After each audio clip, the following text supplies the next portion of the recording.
देखिए, हम सब लोग हिंदू धर्म के, सनातन धर्म के पालन करने वाले लोग हैं।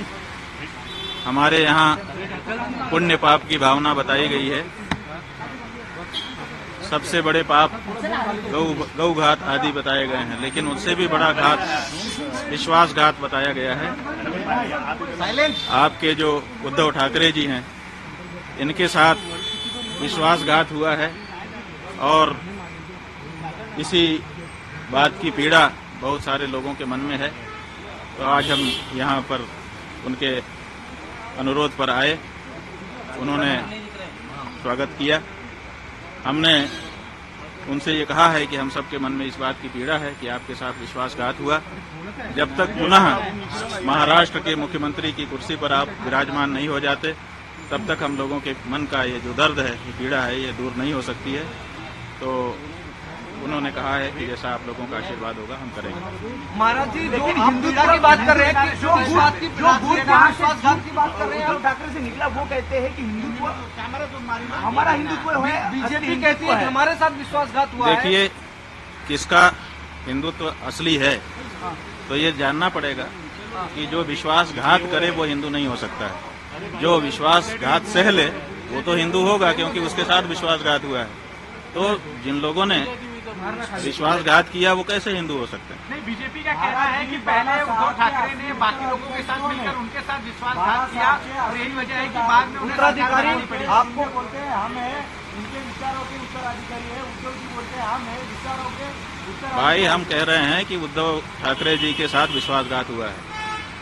अब इसे में आप समझ लीजिए। ये बीजेपी ने, इसलिए पूरे महाराष्ट्र की जनता इस बात से पीड़ित है। सबके मन में इस बात का दर्द है। चुनाव में इस बात का पता भी चल चुका है। अब तो ये बात प्रमाणित हो चुकी है कि महाराष्ट्र की जनता इस बात को मानती है कि उद्धव ठाकरे जी के साथ विश्वासघात हुआ है और ये ठीक नहीं है। ये जनता का भी अनादर है। जनता जिसके लिए बहुमत देती है उसको उसके समय तक के लिए बनाए रखना चाहिए।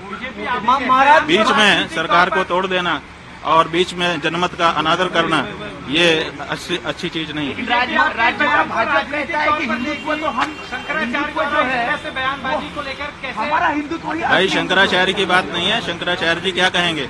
जो सच होगा तो वही तो कहेंगे। हमें राजनीति से लेना देना नहीं है, लेकिन विश्वासघात तो हमारे यहाँ पाप बताया गया है। ये तो धर्म का मामला है ना, पाप और पुण्य। और इस बारे में कौन बोलेगा? राजनेता बोलेगा। इस बारे में तो धर्माचार्य ही बोलेगा। महाराज जी, जो पूजा हुई,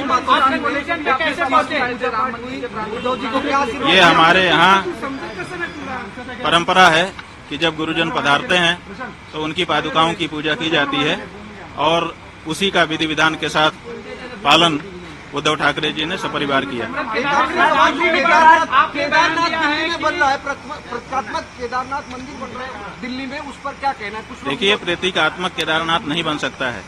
हमारे यहाँ शिव पुराण में 12 ज्योतिर्लिंग का व्याख्यान किया गया है। बताया गया है कि 12 ज्योतिर्लिंग होते हैं। 12 ज्योतिर्लिंगों के जहाँ नाम बताए गए हैं वहीं पर उनका पता भी बता दिया गया है। और ये कहा गया है, जैसे सौराष्ट्रे सोमनाथम, पहले कहा सौराष्ट्र माने पता, उसके बाद कहा सोमनाथ। उसी तरह से केदारम हिमवत पृष्ठे, जो केदार है वो हिमालय के पृष्ठभाग में है, माने हिमालय में केदार है। तो आप दिल्ली में कहाँ से लाके रख दोगे केदार को?